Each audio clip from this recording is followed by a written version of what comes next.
신앙 고백 우리 하겠습니다. 나는 전능하신 아버지 하나님 천지의 창조주를 믿습니다.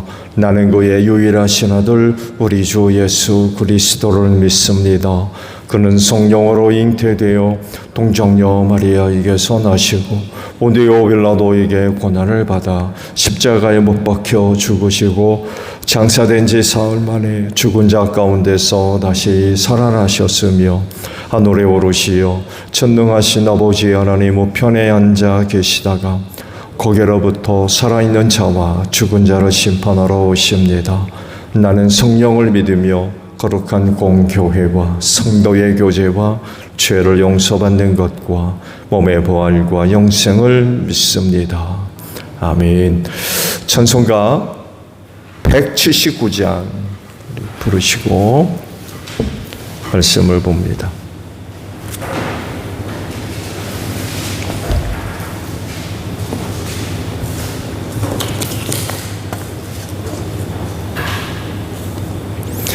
찬송가 179장이에요. 주 예수의 강림이 가까우니 저 전국으로 늘 자회개하라. 주 성령도 너희를 부르시고 무천사도 나와서 영접하네. 주 예수님 너희를 찾으시니 왜 의심을 하면서 오지 않나. 온 세상 죄 담당한 너를 향해 죄 많은 자 불러서 구원하네. 이 세상이 즐기는 재물로는 내 근심과 고초를 못 면하리. 또 숨질 때 위로를 못 얻으며 저 천국에 갈 길도 못 찾으리.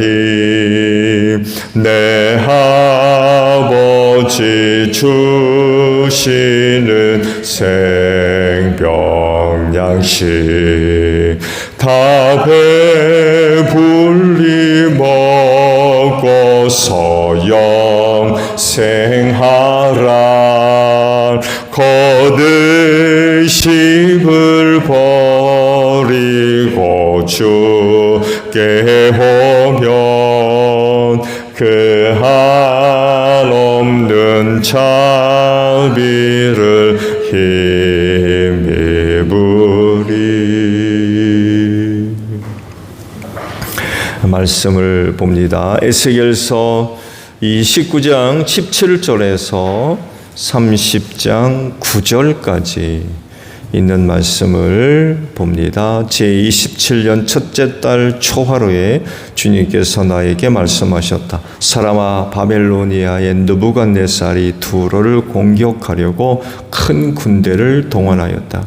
그러나 무리한 작전으로 그의 군인들은 머리털이 다 빠져서 대머리가 되고 어깨가 벗겨지기까지 하였으나 그와 그의 군대가 두로를 치려고 애쓴 수고에 대한 보상을 두로에서 받지 못하였다. 그러므로 나 주 하나님이 말한다. 내가 바벨로니아 왕 느부갓네살에게 이집트 땅을 주겠다. 그가 이집트에서 물건을 가져가고 이집트를 약탈하고 노략할 터이니 그것이 그의 군대에게 주는 보수가 될 것이다. 그들이 수고한 것은 나를 도와서 한 것이었으므로 내가 그 보수로 이집트 땅을 바벨론 왕에게 주었다. 나주 하나님의 말이다. 그날이 오면 내가 이스라엘이 새 힘을 가지게 하고 너의 입이 열려서 그들 한가운데서 외칠 수 있도록 말할 수 있는 능력을 내게 주겠다. 그때야 비로소 그들이 내가 주인 줄 알 것이다. 주님께서 내게 말씀하셨다. 사람아, 예언하여 전하여라. 나주 하나님이 말한다. 너희는 오늘 슬퍼하고 통곡하여라. 그날이 가까이 왔다. 주의 날이 가까이 왔다. 어둡게 구름이 낀 날, 여러 민족이 멸망하는 그때가 왔다. 이집트의 전쟁이 휘몰아치고 에티오피아는 큰 고통을 당할 것이다. 이집트에서 많은 사람이 칼에 쓰러지고 재산을 약탈당할 때에 이집트는 그 기초가 파괴될 것이다. 에티오피아와 리비아와 라디아와 아라비아와 굽과 모든 동맹국의 백성들이 이집트 사람들과 함께 칼에 쓰러질 것이다. 나주가 말한다. 이집트 지지하는 사람들이 쓰러질 것이며 이집트의 거만하던 권세가 꺾일 것이고 믹돌에서부터 수에네에 이르기까지 사람들이 칼에 쓰러질 것이다. 나주 하나님의 말이다. 이집트는 황폐한 땅 가운데서도 가장 황폐한 땅이 될 것이며 이집트의 성읍들도 황폐한 성읍들 가운데서도 가장 황폐한 성읍이 될 것이다. 내가 이집트에 불을 지르고 그 돕는 자들을 멸절시키면 그때야 비로소 그들이 내가 주인 줄 알 것이다. 그날이 오면 내가 보낸 사자들이 배를 타고 가서 안심하고 있는 에티오피아 사람들을 놀라게 할 것이다. 이집트가 고통을 받는 바로 그날에 에티오피아 사람이 고통을 당할 것이다. 정말 그 일이 닥쳐오고 있다. 아멘.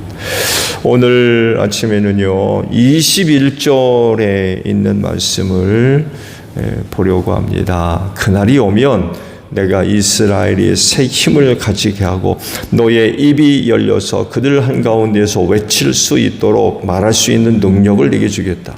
그때야 비로소 그들이 내가 주인 줄 알 것이다 라는 말씀입니다. 오늘 아침에 보신 말씀들은 이집트와 관련된 그런 말씀들이죠. 하나님께서 이집트를 심판하겠다라는 그런 내용입니다. 근데 참 놀랍게도 이집트를 심판하시는 수단과 방법까지 그리고 그 원인까지 아주 구체적으로 말씀을 하세요. 이렇게 말씀하실 수 있는 이유는 그 모든 일들이 하나님의 주권과 하나님의 계획하에 있는 일이기 때문에 그렇습니다. 표면적으로 보게 되면 우연하게 사람의 어떤 계획과 방법과 그 어떤 곳에 의해서 이루어지는 것처럼 보이지만 근데 오늘 그 말씀들을 보게 되면 하나님께서 하실 일들이 얼마나 구체적으로 기록되어 있는지 몰라요. 그냥 이집트를 내가 치겠다라고만 말씀하신 게 아니라 수단이 뭐냐라고 할 때 바벨로니아 제국을 들어서 이집트를 치겠다고 그런 말씀하시죠. 근데 바벨로니아가 왜 이집트를 치려고 하느냐라고 했을 때 그 이유를 또 아주 구체적으로 기록을 하고 계시죠. 그들이 두로를 이제 공격을 했는데 그 두로를 공격함으로 인하여서 얻을 수 있는 전리품이 부족했었다고 그래요. 부족했다. 그래서 그 부족한 전리품을 채우기 위해서 이집트를 공격하겠다는 것입니다.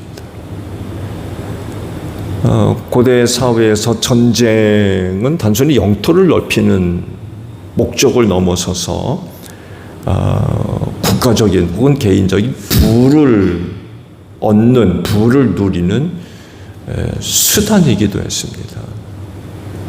그래서 침략군이 이기면 거기 있는 모든 곳들을 다 거의 수탈해 갔습니다. 다 뺏어갔습니다. 심지어는 뭐 사람까지 잡아가서 노예로 삼고 일부는 팔아버리고. 그래서 재산을 늘리는 혹은 불리는 수단으로도 사용되어졌습니다. 그러니까 단순히 그냥 지역을 뺏기고 그런 차원이 아니라 몽땅 털어갔습니다. 몽땅. 근데 두로를 이제 침략을 했는데 전리품들을 많이 못 얻었고요. 그 부족한 부분을 이집트에게서 얻게 하셨다는 것입니다. 그래서 바빌로니아 그 제국이 이집트를 공격하면서 그들을 징계의 도구로 하나님께서 이제 사용하신 거죠. 이런 와중에 이스라엘의 회복과 관련된 말씀을 하세요. 바빌로니아 그 제국에 의해서 여러 많은 나라들이 이제 멸망당하는데 그중 하나가 이제 남유다가 포함되어 있잖아요. 바빌론 제국에 의해서 남유다도 망합니다. 그러면서 이제 포로로 붙들려 가죠. 70년 동안. 그 70년이 끝나고 난 뒤 이제 포로 귀환이 이루어지게 되죠. 이런 그 와중 속에 이스라엘의 회복을 하나님께서 이제 말씀을 하세요. 그것이 21절에 있는 말씀입니다. 약속받은 백성이지만 하나님으로부터 선택받은 그런 백성이었지만 북이스라엘도 그렇고 남유다도 그들의 말기에 이르러서 우상 숭배에 빠지죠. 하나님 버립니다. 하나님 저버리고 우상 숭배에 빠지게 되고, 우상 숭배하게 되면 당연히 율법을 지키겠어요? 율법도 내다버리고 이방 족속의 풍속을 쫓아가는 이런 그 타락한 생활을 하게 되죠. 그로 인하여 이제 바벨론 제국으로부터 남유다를 심판하시죠. 북이스라엘은 뭐 아시리아 제국에 의해서 먼저 망했고요. 그래도 다윗과의 약속을 기억하셔서 기다리셨지만 종국에는 남유다도 하나님께로 돌아오지 않죠. 그러면서 이제 바빌로니아 제국을 통해서 이제 그들을 심판을 하십니다. 그런데 그럼에도 불구하고 이스라엘의 회복과 관련된 그런 그 약속이죠. 약속. 그러면서 그날이 오면 이라는 희망찬 그런 그 약속을 해주고 계십니다. 이건 하나님의 약속이고 또한 하나님의 뜻이며 계획이기 때문에 반드시 이루어지죠. 하나님의 말씀에 헛된 말씀이 어디 있습니까? 농담하는 경우들이 어디 있고, 그렇죠? 하나님께서 하신 말씀이면 반드시 그대로 성취되어지죠. 그래서 아무리 시간이 흘러도 그건 하나님의 말씀이기 때문에 언제나 살아 있습니다. 언제나 살아 있습니다.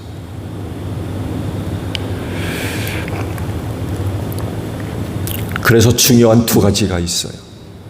하나는 하나님의 신실성에 대한 믿음입니다. 하나님의 신실하신 분입니다. 인간과 같지 않습니다. 하나님이 신실하다는 이야기는 믿을만하다는 이야기입니다. 왜? 하신 말씀은 반드시 지키시는 분이기 때문에 그래요. 잠깐, 야 취소. 그런 분이 아니세요. 우리가 섬기는 하나님은 한 번 약속하신 건 반드시 그대로 성취하시는 분이 바로 하나님이십니다. 그래서 그 하나님을 가리켜서 신실하신 하나님이라고 이야기를 하고, 그래서 우리가 하나님을 믿는 겁니다. 만약 우리가 섬기는 신이 신실하지 못해요. 그렇게 하겠다고 하고는 못하겠다고 그러고 안 하겠다고 그러고 다른 걸로 바꾸고, 그럼 믿겠습니까? 그럼 믿을 수 있겠어요? 근데 하나님은 그런 분이 아니라는 것입니다. 반드시 일을 이루시는 분이 하나님이세요. 그래서 그런 하나님을 믿어야 됩니다. 그런 하나님을 믿을 때에 믿는 자가 복된 줄로 믿습니다. 또 다른 하나는요, 그 날에 대한 믿음이에요. 그 날. 그날이 오면이라고 그랬어요. 그러면 그 하나님을 믿는 사람들이라고 하면 그날을 기다려야 돼요. 믿기 때문에. 어쩌면 내 일생에 그날이 안 올 수도 있어요. 예. 눈에 흙이 들어가기 전까지도 그날이 안 올 수도 있어요. 그렇지만 적어도 하나님께서 그날이 오면 이라고 말씀하셨으면 그날은 옵니다. 반드시 오게 돼 있어요. 언제인지는 모르지만 반드시 오게 되어 있습니다. 그래서 하나님을 믿는 사람들이 하나님께서 그날에 관한 그런 그 약속의 말씀을 하셨다고 하면 그 말씀을 믿고 기다려야 돼요. 항상 기다려야 됩니다. 언제 올지 몰라요. 그날이 언제 이를지 아무도 몰라요. 그러나 분명한 것은 하나님께서 그날에 관하여서 말씀을 하셨기 때문에 그날은 반드시 온다는 것입니다. 그래서 믿음을 가지고 그날을 기다려야 됩니다. 그리고 그날을 위해서 항상 준비하고 있어야 돼요.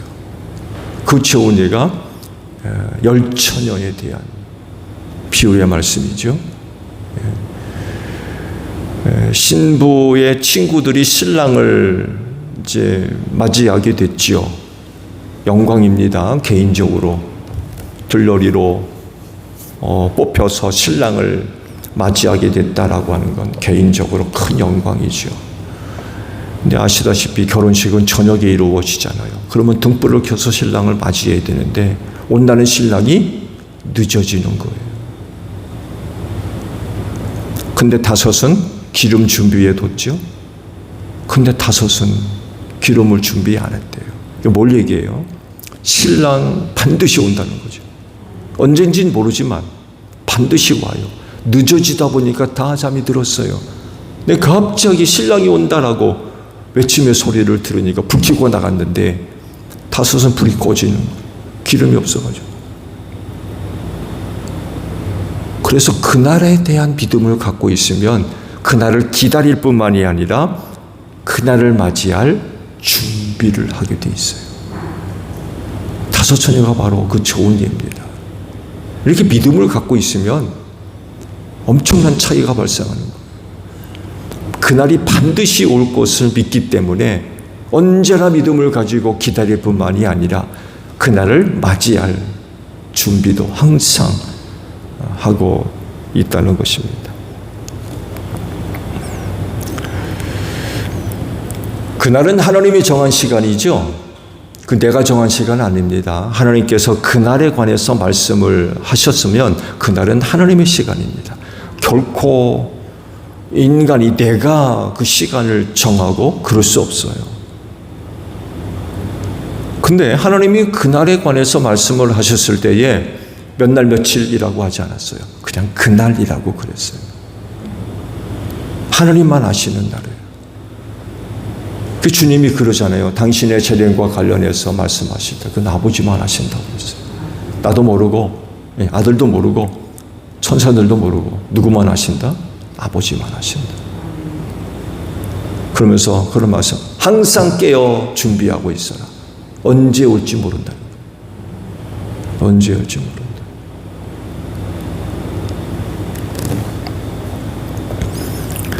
언제일지는 모르지만 그날은 반드시 올 것입니다. 그렇기 때문에 하나님이 정하신 날 그리고 그 이루실 날을 믿음을 갖고 항상 기다리는 여러분, 오늘도 그날을 기다리는 여러분들이 되시기를 바랍니다. 아버지 뜻도 안 했는데 안 왔는데 내 때야 오겠어? 방심하면 안 된다는 거. 그 약속이기 때문에 반드시 이루어질 겁니다. 그러잖아요. 마지막 남아있는 하나님의 약속. 그 예수의 다시 오심. 재림이라는 그게 하나 지금 남아있다는 거죠. 그래서 믿음을 갖고 항상 기다려야 돼요.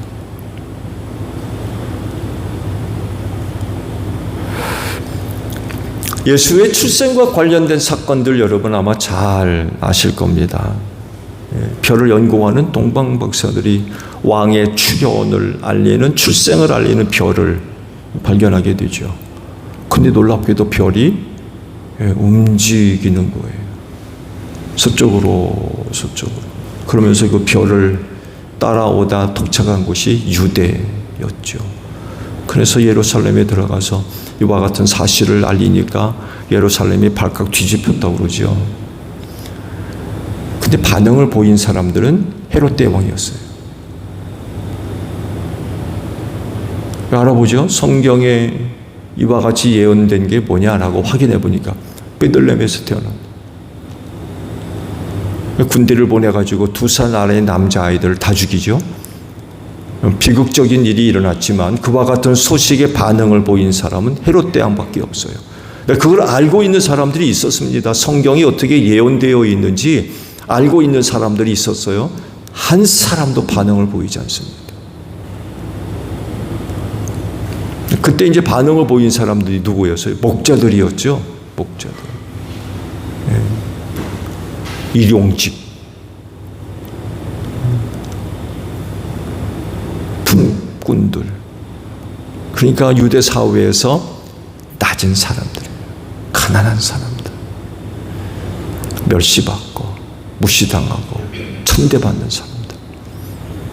그런 사람들이 아기 예수를 가서 보게 되죠.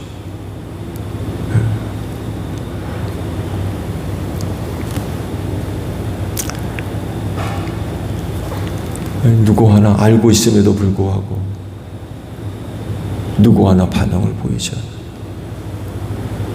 안타까운 일이죠. 하나님이 약속하신 그 약속, 그날을 포함해서 그 약속 모든 것은 언제나 유효합니다. 이 사람 저 사람 차이가 나지 않습니다. 이 나라 저 나라 구분되지 않습니다. 모든 나라와 민족, 모든 사람들에게 하나님의 말씀은 언제나 유효합니다. 그래서 모든 사람들이 믿을만 합니다. 유효하기 때문에 그래요. 일이 이루어질 때까지. 그러므로 하나님의 신실하심을 의심하지 말고 믿어야 되겠죠. 믿어야 됩니다. 그리고 그날에 대한 말씀을 주셨는데 이스라엘 백성들이라고 하면 그날을 믿고 기다려야 됩니다. 뿐만 아니라 그날이 이루어지기까지 믿음을 가지고 인내해야 되겠지요.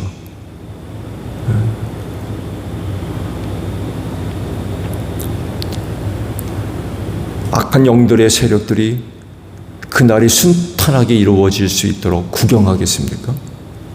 그렇지 않습니다. 그러다 보니까 그날이 이루어지기까지 많은 어려운 일들이 일어날 수밖에 없어요.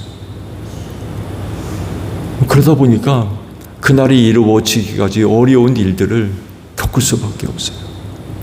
어떻게 돼요? 믿음의 인내를 가지고 견뎌야 됩니다.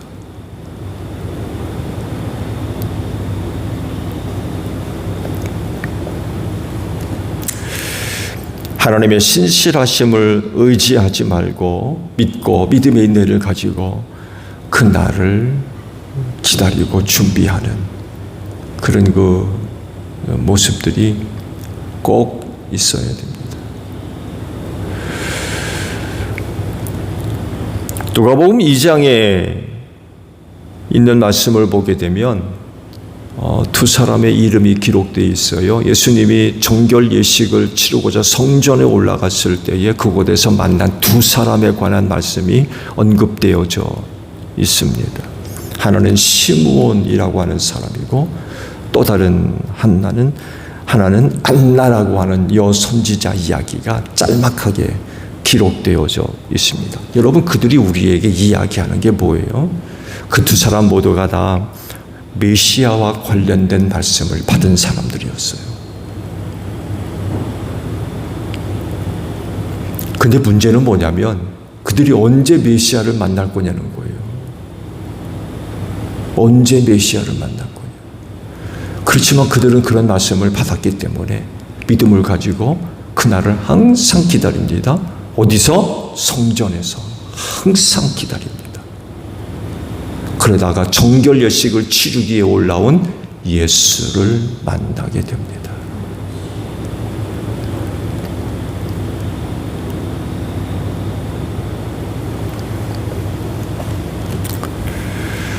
중요한 건 바로 그거예요. 믿음을 갖고 기다리는 거.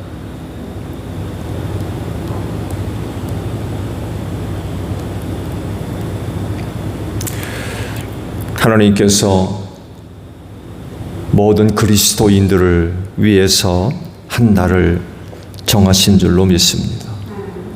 그날이 오면